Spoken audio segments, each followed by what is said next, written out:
Good morning, everyone. My name is Shea Richburg. I wanted to start and say thank you so much to Mohammed for inviting me, being part of this amazing conference today. Today, I will be sharing with you information on virtual reality harassment and the MIQ formula. So before I go any further, I'd like to walk everybody through a particular situation. Imagine you're immersed in the metaverse and you're playing Population One game. It's a pretty popular game, and you're in the lobby area waiting for the other people to come in to get their avatars ready and to start playing this game that you frequently play. And then all of a sudden, somebody busts through the door, somebody you don't know, and comes right in front of you. So it's avatar to avatar. There's no space in between you. And the person starts flailing their arms in front of you and making jerking motions right in front of you. You have no idea what's going on. It's so fast, you actually are getting a little dizzy. So you finally find your composure and you ask the person, "What are you doing? What's going on? I have no idea why you're doing this." And the person stops and he sits back and he says, "What are you talking about? This is the metaverse. I can do anything I want here," and darts out the door. So I share that situation with you all because that is actually, I see you laughing, that is actually a real situation documented. It's been in articles about one of the groping situations that's taken place in the metaverse far. So that's one situation, but just imagine how many people have been harassed in VR, and those situations have not been documented. They haven't been shared amongst the masses. We only have a handful of documented harassment situations been written up in articles, but there's so many. So I'd like to share with you the importance of virtual reality harassment and where it's going to go into the future. So before I continue, I'd like to share with you an umbrella of three types of VR harassments that I'm going to be talking about today. There's a plethora of harassments, but they really fall under three umbrellas for me. So one is a physical harassment, that's groping, that's avatar inappropriate touching one another. Then there is verbal harassment. That's when you're in VR and someone is spouting racial slurs at you or using perverse profanity towards you or at you. And then last is mental or emotional harassment in VR. And that's when, for example, you have somebody in VR who is intensely looking at you and they're following you around in the space that you're in, and you're asking them to stop following you. They're making you feel uncomfortable and they're not stopping, but they are definitely intimidating you. So that's more of an emotional harassment in VR. And we have different examples, but as I said, today I think all of the examples that I'll be sharing with you really fall under those three types of harassments. So some people would say, "I don't feel as though you can really be physically harassed in VR because, let's be real, the person is not next to you. They're not really touching you. So how can somebody complain about being groped in VR?" Well, I'll share with you, once we're in VR, we have senses that are actually heightened, and it's more powerful being in VR than in reality. And this is because our brain actually comprehends the entirety of the situation. So when I say our senses are, our responses are heightened, that means our cognitive responses are heightened, our behavioral responses, our sensory responses, our social responses are all heightened at the same time. And this sends out a simulation to our brain. So the brain takes the entire event in. So whatever we experience in VR, whether that is a pleasant event or a negative event, it's always heightened once we're in VR. This is proven. And for those who don't know, companies that actually teach on sexual harassment are using consulting companies that use VR simulators instead of actually using videos or just verbal words to describe the intensity of these sexual harassment issues going on in corporate America.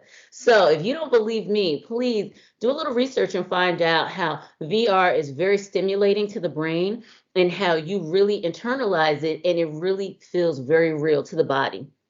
And I'd also like to share with you, we always talk about jumping in the metaverse, either on our PCs or through the Oculus, right? But there are other body stimulations that people have and use when they're in VR. So you actually can put things on different body parts. And so when somebody goes to touch you, you actually have a simulation and you feel it when you have that on certain body parts. So being immersed in VR goes very, very deeply. Okay. I want people to really understand because there's not enough articles being written on this harassment that's taking place. Now, aside from being an entrepreneur, I'm also a co-producer of a Metaverse podcast. So I actually get to hear at firsthand examples of what's going on, especially in VR private chat rooms. And I remember talking to a gentleman. He is from the UK, in his, I'd say his 50s. And I'll never forget, he said, Shay, I found out about the metaverse and I said I really wanted to get my feet wet and learn more firsthand what it's like to be immersed in this new world that I heard is amazing. He said, so I started going to VR chat rooms, various chat rooms that were open to the public. And he said, every time I was in one of these chat rooms, I was actually harassed. People were just yelling profanity at me. People were just calling me just obnoxious, ridiculous names for no reason. He said he would be in a conversation with somebody would walk up to him and just literally start harassing him for absolutely no reason. And he said it really made him feel out of sorts. It made him feel like he had no power. And he actually forgot a couple of times, this is VR. I could just press a button and delete this entire situation. So I bring this to your attention because I want to remind you, what if they're children who exhibit this? It's not as easy for them to remember. They can just press a button or just walk away from an avatar that just mindlessly is deciding to harass them. So I really want you guys to understand the importance and how this is really affecting a large community of people. And we don't even have as many people in the metaverse now as we'll have a year from now compared to 10 years from now. So we talked about the importance of the harassment. We talked about the three types of harassment, and we talked about why you actually do internalize and you feel this harassment. So another thing I want to mention to you, for those naysayers who also say, harassment, it's not that big of a deal. You know who you are. You shouldn't internalize it. Well, let's look at Web 2.0. How many of you out there have actually been what we call trolled, been left a comment that really was disparaging and made you feel just really depleted of who you are? There are people all the times who leave disparaging remarks to people on the internet purposefully, spread hate to people regardless of what the topic is. And it really does affect you. You really do internalize it. Even if the comment isn't towards you, it can be a comment left at the end of an article, but it encompasses a community that you feel like you're part of. And it really, really hit home so much that you had to go talk about it with somebody else, or it actually changed your mindset because you read something negative that was on Web 2.0. So imagine as we go further in Web 3.0, how much more effective this will be on us mentally. So people come and ask me, Shay, do you honestly think VR harassment is ever going to be, put away and done with and just be gone? And my answer to you all is no. There will never be 100% zero harassment in VR. I'll be honest with you. Because honestly, there will always be someone who is pushing negativity or evil lurking behind technology. I'll repeat that again. There will always be somebody in the shadows hiding behind technology to really push negativity and spread that amongst the world. I strongly believe this. But there are things we can do as humans to combat that, okay? So what happens if VR harassment just spirals out of control? We don't have events like this and share knowledge with one another and what we can do. Before I go any further and talk about what may happen if it spirals out of control, has anybody ever heard of a credit social system that's going on? Anybody? Well, the social credit system is actually taking place in mainland China right now. For those of you who know what it is, you know what I'm about to say. But for those who don't know what that is, the simplest definition or explanation I can provide for you is that people in mainland China are being ranked based off of their good or bad behavior. That's the simplest way of me describing that to you. So what does that mean? Does that mean if Amy is having a bad day and she doesn't say something politely, or she's not engaging enough with you, that she'll be penalized? That's exactly what I'm saying.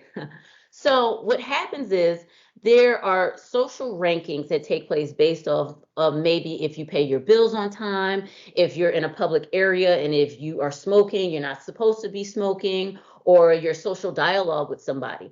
And depending on how that is interpreted, you will either be rewarded or penalized. And it's not up to people, it is actually up to the government over there on who is rewarding people and who's penalizing people.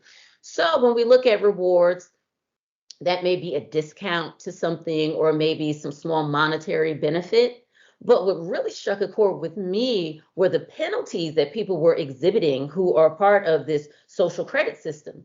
So some examples of these penalties over there are people can, if they have a social ranking that is not of a certain standard, people cannot get on planes, they cannot use trains for a certain amount of time. And in this region, I've heard it's very important that people are allowed on trains because that's how a lot of people do get to and from work daily.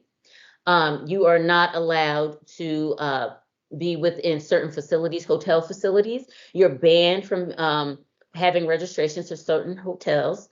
Then you are also banned from applying and getting certain jobs over there if your social credit is not of a certain standard. Also, your children are banned from entering certain private schools over there. And the last one that I thought was really interesting and quite devastating, excuse me, is that people are getting their pets taken away from them. I don't know if you guys have heard this before, but over here in the States where I am, I know people who would literally just push somebody off a bridge if you try to take their pet, even before their kids, honestly. I know some serious pet lovers. So these are severe penalties that are taking place because people are not living up to a social standard in mainland China. And this is a topic that I'd like to talk about more. But when people ask what would happen in the metaverse if VR harassment just spirals out of control, I honestly feel that we would have some sort of social credit system that one day will be knocking on the metaverse door and say, well, I'm here. I will now be tracking everybody in the metaverse, and we will have some type of ranking in the metaverse on what you can do, and that will be correlation to the real world experiences. And that sounds pretty scary to me, everyone. I personally bet on us humans being able to learn how to work and communicate with one another in a positive, respectful manner that we will not need corporations or a government to usher in rules for us on how we communicate with one another. If you aren't familiar again with the social credit system, I want you to think about a show called Black Mirror. The episode was called Nosedive. If you really want to get a real visualization of what I just described to you, please check out that episode. It's really impactful and it really is eye-opening of what we can experience if we don't get VR harassment under control. So this is something that does seem so minuscule, but this is something that is huge, ladies and gentlemen. I take this topic very seriously. I don't want to see anybody harassed. And more importantly, I don't want to see the government tracking our every move. I don't want to see companies in the metaverse tracking how we think, how we interact with one another. That doesn't seem to be the answer to me. Well, we can go and take another approach. We can go towards the MIQ formula. What's the MIQ formula, you ask? The MIQ formula is something that my business partner and I have created through our company, FutureWise Group.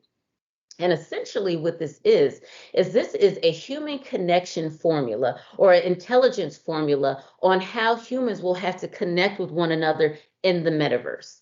The MIQ stands for Metaverse Intelligence Quotient. Very simple. Metaverse Intelligence Quotient. And what this is it encompasses how I feel us humans need to connect with one another in the metaverse to create positive experience, and therefore you'll get less VR harassment and more positive mental health experiences in the metaverse. And once we have that, we will all flourish within the metaverse. Because let's remember, What really makes the metaverse? It's not the companies that's building in there. It's us. It's the people who go in there. It's the people who tell others to come, and we learn together, we network together. We just enjoy company with one another. So today, I'm not going to really dive deeply into what the MIQ is because it is quite detailed in our training when we provide it to people. But I'd like to share 4 pillars with you all. I want you to take home and remember these 4 pillars today, which encompass the MIQ.